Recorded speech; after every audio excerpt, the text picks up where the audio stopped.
हुस्न है जात मेरी, इश्क सिफत है मेरी, हूं तो मैं शमा मगर भेस है परवाने का। 1983 में एक बड़ी चर्चित फिल्म आई थी, रजिया सुल्तान। कमाल अमरोही के प्रोडक्शन और डायरेक्शन में बनी उस फिल्म के बड़े किस्से थे। उसकी भव्यता के किस्से, उसके सेट्स के किस्से, उसके बजट और अंततः रजिया को भारतीय हिंदी समाज में नायिका की तरह स्थापित करने की कुचेष्टा। फिल्म का ऑरा ऐसा कि शुरू में सभी आकर्षित हुए, लेकिन तब 4 से 10 करोड़ के भीमकाय बजट में बनी फिल्म बॉक्स ऑफिस पर चारों खाने चित हो गई। वह हिंदी सिने इतिहास की उन गिनी चुनी फिल्मों में आती है जिसके निर्माण के चर्चे सबसे अधिक थे और निर्माण के बाद जिसकी दुर्गति भी सबसे अधिक हुई। मूल बात यह कि हिंदी सिनेमा के प्रोड्यूसर डायरेक्टर की दृष्टि किन स्त्री चरित्रों तक जाती थी, तवायफों की दुख भरी कहानियों का रुदन या दिल्ली पर मुश्किल से 3 वर्ष शासन करने वाली रजिया सुल्तान जैसी कथित नायिकाएं। रजिया सुल्तान दिल्ली के कट्टरपंथी शासक इल्तुतमिश की बेटी थी और भाग्य तथा परिस्थितियों के कारण सुल्तान बनी।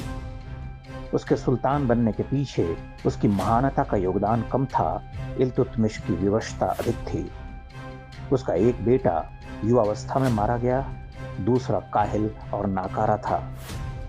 रजिया सुल्तान के इश्क के किस्से हैं। वह हबशी याकूत से प्रेम करती थी, लेकिन उसने रईस तुर्की अल्तुनिया और उसके समर्थकों के विद्रोह और युद्ध में पराजित होने के बाद मृत्यु के डर से अल्तुनिया से निकाह किया। कुछ समय के बाद रजिया के भाई बहराम शाह ने दिल्ली की गद्दी हथिया ली। रजिया और अल्तुनिया ने उससे युद्ध किया। युद्ध में हारे और कैथल के पास मामूली लुटेरों ने रजिया की हत्या कर डाली। बस यही कहानी और उपलब्धि है रजिया सुल्तान की, लेकिन फिल्म देखिए साहब। रजिया अदलो इंसाफ से सल्तनत करेगी। फिल्म में रजिया के चरित्र को इतना महिमा मंडित किया गया है कि दर्शक चकित रह जाता है। मानो मनुवादियों के देश में तो स्त्रियों की दुर्गति ही थी, बस तुर्क और मुगलों के समाज में औरतें स्वतंत्र थीं। उसके इश्क को महान बताया गया है और सेट से लेकर कलात्मक चित्रण के क्या कहने हैं। असलियत तो यह कि यह एक जाहिल समाज था जिसके पास देने के लिए इस संसार को कुछ न था सिवाय रक्तपात और ध्वंस के। वह रजिया भी जो सत्ता पर बैठी 3 वर्ष तक एक दिन चैन से न रह सकी।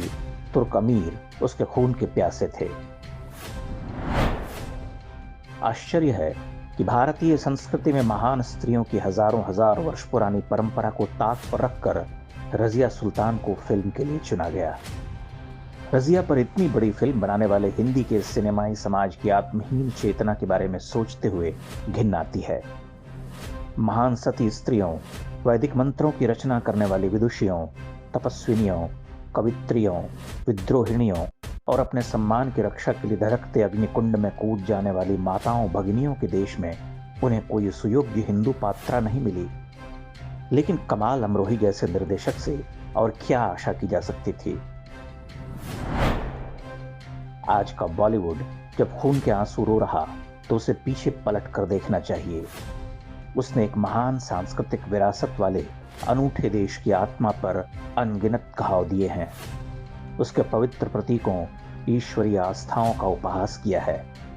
इस जागरण काल में तो स्थिति यह है कि लोग पृथ्वीराज चौहान जैसे चरित्र को भी देखने से मना कर रहे, क्योंकि उन्हें लग रहा कि बॉलीवुड के इन मुगल परस्त फिल्मकारों ने उस महान वीर की कथा के साथ भी अन्याय किया होगा। बार बार धोखा खाने और ठगे जाने के बाद यह समाज जाग रहा है। अब तो यह वही देखेगा जिसे देखने की आज्ञा इसकी आत्मा देगी।